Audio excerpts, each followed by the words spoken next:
Dear boys and girls, my name is Delmo, as you all know, and I'm the mythology teacher from Transylvania, the land of mysteries, vampires and legends. You surely have heard of Roman and Greek mythology, but have you heard of Romanian myths? Any civilization with a long history has loads of myths and legends. And although Romania has strong Roman influence and later on Slavic, Romanian history goes back before Rome invaded these lands. In fact, present-day Romania was originally inhabited by the Dacians, who are believed to have originally inhabited Romania beginning around 500 before Christ. As you might imagine, with a history that long, there are quite a few centuries-old tales that have survived. And no, we are not talking about Count Dracula. Let's start with some of the real myths of Romania.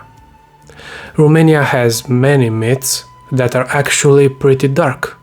This is likely because all the mountains and forests have long been shrouded in mystery, even nowadays. The natural wonders of Romania have also been pretty harsh, from natural disasters, disease and wild animals, but also from wars being so close to home. The Romanian people have stories to help them through the hard times.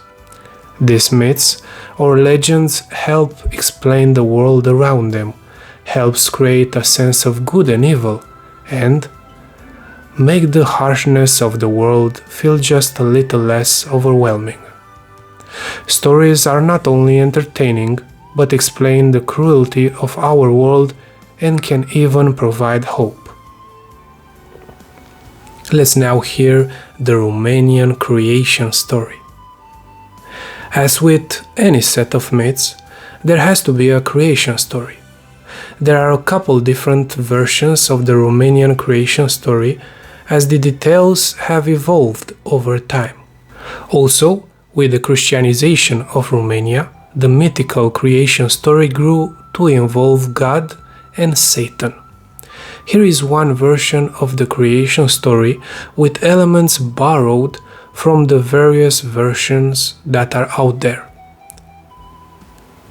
At the beginning of time, all that existed was an infinite ocean called Apa Sâmbete, or Saturday's water. At first, the water was so still it looked like a mirror. Then, one day a ripple appeared, as if someone were gently blowing on it. This created a chain reaction. As the ripple turned into waves, foam was created, and the tree began to grow. The tree was huge.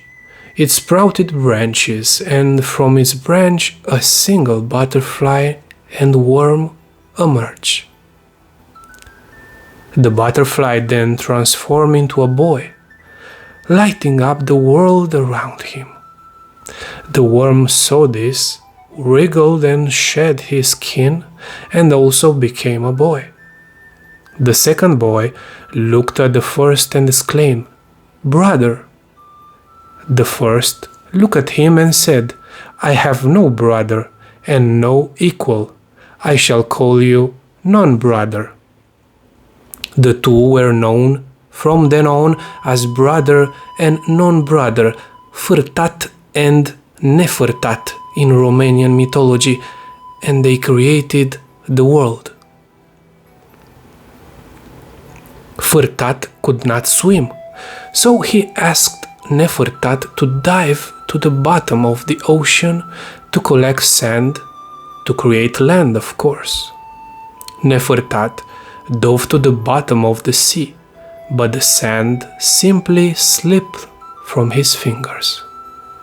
He tried again, but failed once more. He dove for the third time, but once again without any luck. Frustrated, Fârtat said that was enough, so they would just use the mud from under Nefârtat's fingernails to create land. Fârtat used the mud to create an island around the lone tree of their world. With the island created, Furtat thought that it was time to rest.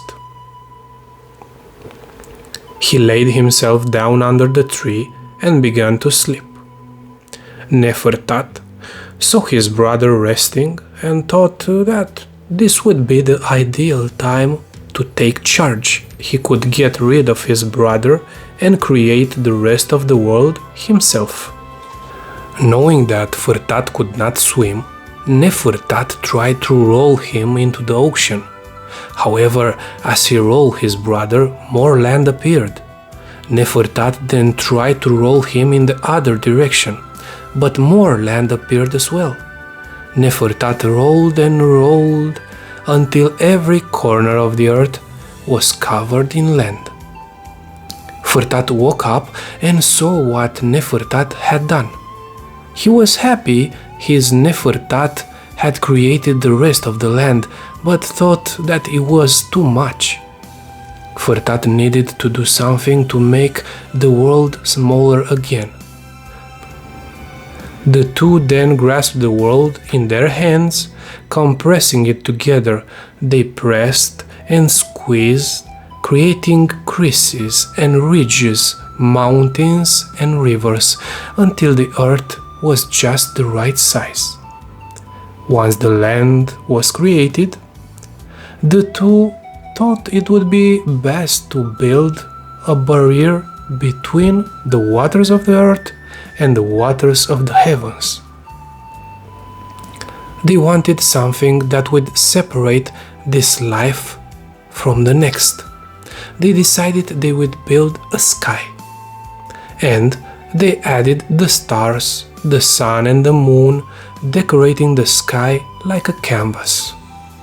Suddenly, the sky was too heavy for the earth. There was too much in the sky and nothing to hold it up. Quickly, Nefertat dove back into the ocean and resurrected 4 pillars, supported by 4 cosmic fish, to keep the earth afloat. With sunlight shining down upon the earth, the original tree was able to bloom and grow fruit. Furtat and Nefertat used those fruit to create life. They would pick a fruit and mold it into different beings. This is how men and women, animals, and all other forms of life were created. Furtat built beautiful and practical animals, while Nefertat built animals that stretched his imagination. Giants, shapeshifters, and other beasts. When Furtat and Nefertat first created all these forms of life, everything and everyone seemed to get along together just fine. There was a time of peace.